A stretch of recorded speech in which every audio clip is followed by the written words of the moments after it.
ଯାଜପୁର ଜିଲ୍ଲା tax bar association ତରଫରୁ ମଧୁବାବୁଙ୍କର ଜୟନ୍ତୀ ବ୍ୟାସନଗର ଠାରେ ଅନୁଷ୍ଠିତ ହୋଇଛି ଏବଂ ଇଏ ଜାତି ପାଇଁ ଏ ମାଟି ପାଇଁ ଏ ରାଜ୍ୟ ପାଇଁ ମଧୁବାବୁଙ୍କର ଅବଦାନ କ'ଣ ଆମେ ସମସ୍ତେ ଜାଣିଛନ୍ତି।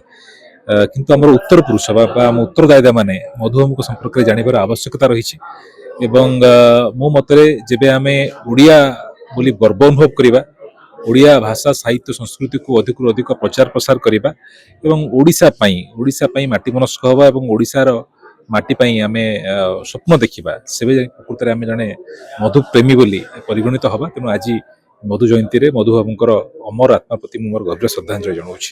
ଓଡ଼ିଶା ଗଠନର ମୁଖ୍ୟ କର୍ଣ୍ଣଧାର ମଧୁସୂଦନ ଦାସଙ୍କର ଜନ୍ମ ଜୟନ୍ତୀ। ଏହି ଅବସରରେ ଆଜି ଆମ ଗଣରେ मुख्य अतिथि भाव श्रीयुक्त आकाश दास नायक, उद्घाटक भाव डॉक्टर प्रदीप बड़ सामंत मंत्री एवं बहु सुंदर व्यक्तिविशेष योगदान करथिले। एथिरे आमे आज निजक गर्वित अनुभव करुचु जे एभली एक पुण्यात्मांकर आमे जन्मतिथि आम एसोसिएशन तरफ प्राय 17 वर्ष धरी पालन करि आसुचु। सेथिपय आमे निजक धन्य मन करुचु एवं एही मधुबाबू प्रति जो श्रद्धांजलि जो श्रेष्ठ सम्मान आमे भारत रत्न देवाई राज्य सरकार और केंद्र सरकार बारे दाबी रखुचु। से दस्तखत अभियान जारी रही।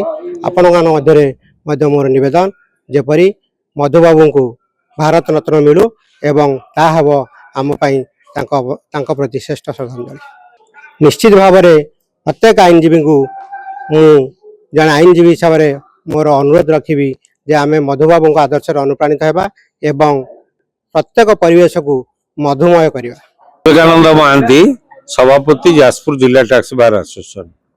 आम जाजपुर जिला टैक्स बार एसोसिएशन आनुकूल्य निष्पत्ति नहीं मधु सप्ताह पालन करने उद्देश्य। मधु सप्ताह आज हूँ उद्यापन उत्सव एवं समर्धना उत्सव।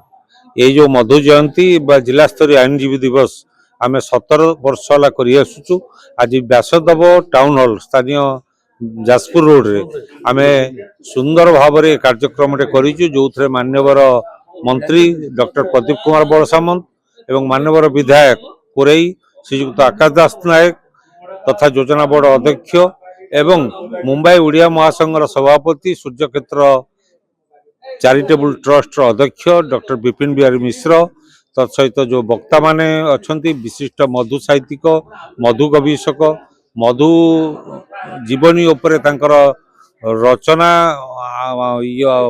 रिसर्च ये सब जो अच्छी डॉक्टर रविंद्रनाथ बिहारी डॉक्टर धरणधर नाथ ये आसिक आमको उद्बोधन देइचंती।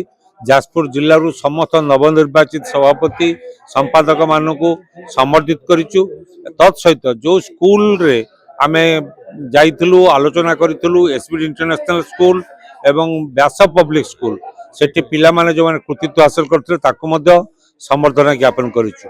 मधुसूदन एक स्टाच्यू आमे दाबी करथिलु मंत्री को पाखरे व्यासनगर रे नाही एवं भारत रत्न प्रदान करिया पय जो दाबी से दुईटी प्रस्ताव को एमएलए फुल सपोर्ट कले एवं मंत्री महोदय मध्य सपोर्ट करिसेंती। जेपरि भाव में भारत रत्न करिया पय से तांगर कैबिनेट रे प्रस्ताव देबे आमे माननीय मुख्यमंत्री को देइचु माननीय प्रधानमंत्री को देइचु दाबी। आईनजीवी आमर प्रथम वार्ता रहिबो आईनजीवी समस्ते ओडिशार एकाठी हो एकाठी जदि हेबे ताले आमे बहुत किछ आदाय करबा। आमर जो वेलफेयर फंड अछि जो आमर एडवोकेट काउंसिल जो ओडिशा स्टेट बार काउंसिल माध्यम रे जो 10 कोटी टका एथर दिया हिची ताको आउरी बढ़िया उचित एवं जो माने रिटायर करि जाउछन तांको पेंशन दिया जिवो। जो युव वकील बंधु माने असुविधा रे पडुचंती पारिवारिक असुविधा अच्छी तांको साहाय्य करा जिवो। तेणु वेलफेयर बोर्ड बा आईनजीवी मानकर जा असुविधा एकता हेले एगुड़ा पूरण हो पार। आम अतीत एकता बहुत करूँ किंतु आस्ते आस्ते आम युव वकील माने टिके दूरे जाऊँ सांगठनिक स्तर आम निवेदन करुचु सांगठनिक स्तर एकाठी हुंतु।